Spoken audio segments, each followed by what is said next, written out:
Alright, you lot, settle down. Today we're doing something different. It's time to school you on game design. I'm Scotty McG, your grumpy Yorkshireman with PhD in gaming strategy. Yeah, they do give PhDs out for that. And no, it wasn't on a cereal box. So we're diving deep into murky waters of game design, where every dev's dream meets harsh reality of what you lot call bugs, and I call features. But before we get started, don't forget to like, subscribe and all that bollocks. That helps channel grow and keeps me from having to deal with more Karen complaints in customer service. Now, let's get show on road.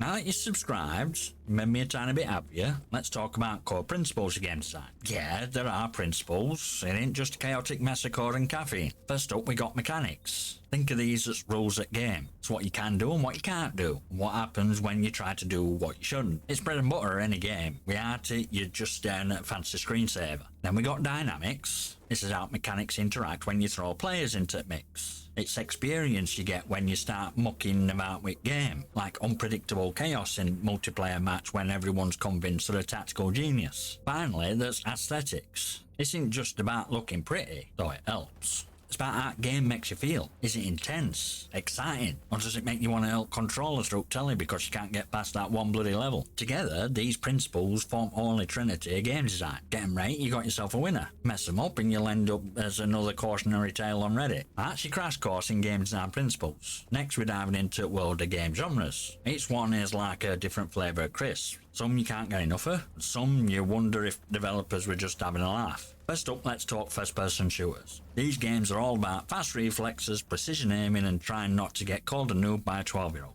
Challenge here is balancing weapons and ensuring maps are as fair as a Yorkshire pub quiz. Tough, but not impossible. Next, we got role-playing games. These are for those who enjoy stories, character development, and hoarding more loot than a Dragon Wheel CD. Tricky part here is creating narrative that's engaging without turning it into a bloody soap opera, and managing progression system that don't make you feel like you're grinding more than a DJ at a nightclub. Then there's real-time strategy genre. This is where you pretend to be a military genius, managing resources and commanding armies. Challenge? Making sure AI into stickers too short blanks, and that game balance don't get thrown out window when one player figures out an unbeatable strategy. Can't forget about platformers. These games are all about precision jumping, timing, and dealing with frustration of missing that bloody jump for the 15th time. Developers need to ensure controls are tighter than a drum, and level design keeps players on their toes without sending them into a rage quit. Lastly, we got simulation games. Whether you're farming, flying, or pretending to be a girl, these games aim to replicate real-life activities, sometimes with a twist. Challenge here is accuracy and detail. Too much realism and it's boring. Not enough and it's just another arcade game. Each genre has its own set of headaches, but that's what makes game design such a thrilling ride.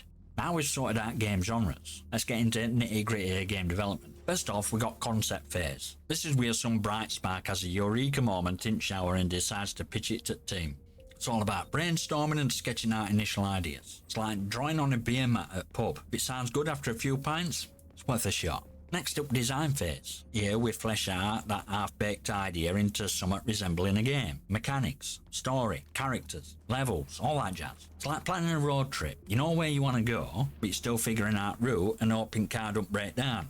Then we move on to development. This is where magic happens. Or chaos, depending on your perspective. Coders are hunched over the keyboards, artists are creating assets, and everyone's fueled by caffeine and takeout. Think of it as baking a cake. You got recipe, now it's time to mix ingredients and hope it don't turn into a disaster. After development comes testing. This is where we unleash game on a bunch of poor souls known as testers, who try to break it in every possible way. It's like handing your cake to a bunch of critics who poke at it and complain about frosting. Bugs are identified, squashed, and game gets polished.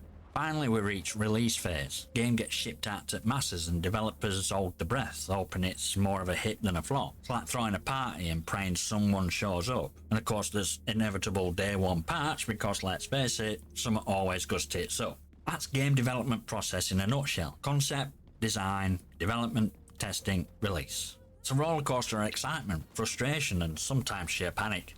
Right then, now we're separating wheat from chaff in world of game design. First, let's talk about success. Take a game like Witcher 3. It's got a gripping story, rich characters, and a world so vast you can get lost in it for weeks. Literally. I've seen gamers emerge blinking in sunlight after a marathon session. What makes it work? Solid mechanics, compelling dynamics, and aesthetics that make you feel you're in a grim fairy tale. It's a masterclass on how to bloody do it right. On flip side, we got failures. Remember No Man's Sky at launch? A universe promised. But what we got were as thrilling as a soggy chip.